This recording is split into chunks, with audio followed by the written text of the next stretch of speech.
is to examine the ethical policies, conduct, and alleged criminal activities within the Department of Homeland Security. I now recognize myself for an opening statement. May 6th through the 12th was Public Recognition Week. We set aside time each year to honor our public servants who keep us safe, care for our veterans, patrol our borders, and find cures for rare diseases. They make our country stronger and make a difference in the world. Most of our employees understand that public service is a public trust. Each one has a responsibility to the United States government and the citizens they all serve to place loyalty to the Constitution, laws, and ethical principles above private gain. And most public servants adhere to this trust. However, the Pew Research Center interviewed more than 3,000 adults about their views of our government.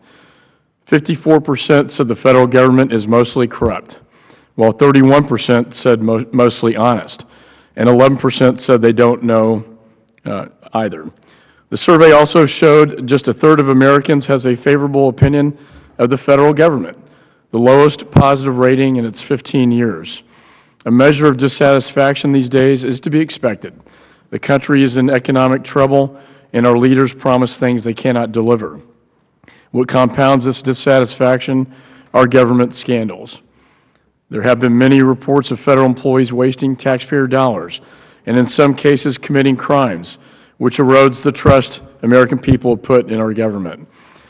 The General Services Administration employees spent over $800,000 on a conference in Las Vegas.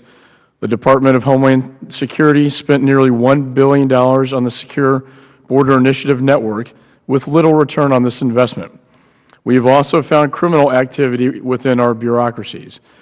Custom and Border Protection personnel collaborating with drug smugglers, cartels, immigration and custom enforcement personnel filing fraudulent travel claims, and TSA personnel stealing personal belongings of passengers. Since 2004, over 130 agents of the United States Customs and Border Protection have been arrested, charged, or otherwise prosecuted on corruption charges. Allegations and convictions include alien and drug smuggling, money laundering, and conspiracy. The DHS Acting Inspector General, Mr. Charles Edwards, states that Mexican drug cartels attempt to corrupt DHS employees, and this impacts our national security. The Inspector General also reports that since 2004, there's been a 38% increase in the number of complaints against CBP employees.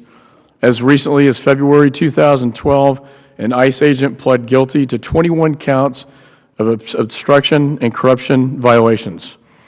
These charges include illegally obtaining and disseminating government documents to individuals with ties to drug trafficking organizations. There have also been allegations of convictions of ICE agents accepting thousands of dollars in bribes from immigrants seeking U.S. documentation.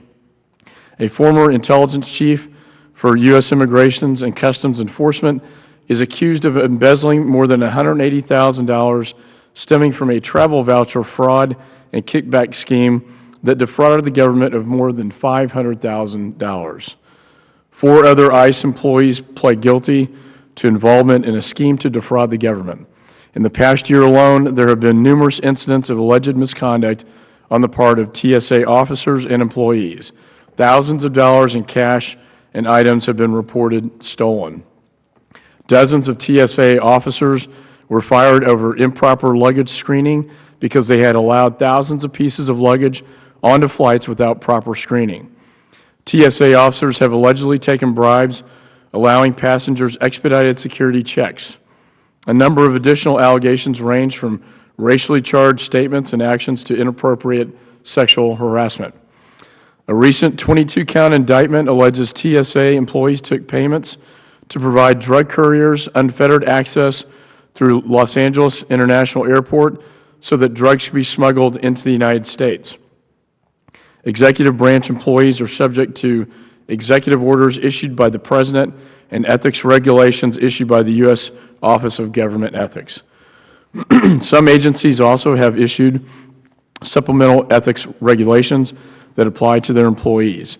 And even though there are stacks of government manuals, training materials, and yearly briefings about ethics, these lapses continue. And they not only waste taxpayer dollars, they are a threat to the security of our nation. While the majority of bureaucratic personnel are law-abiding, this hearing will examine the ethical policies and procedures of selected components of the Department of Homeland Security and attempt to understand why these ethical lapses continue and what is to be done to prevent them from happening in the future.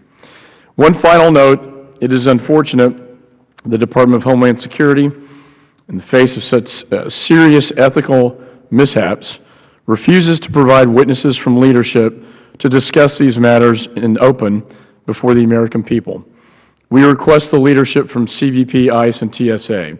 However, only CBP recognize the importance of these issues.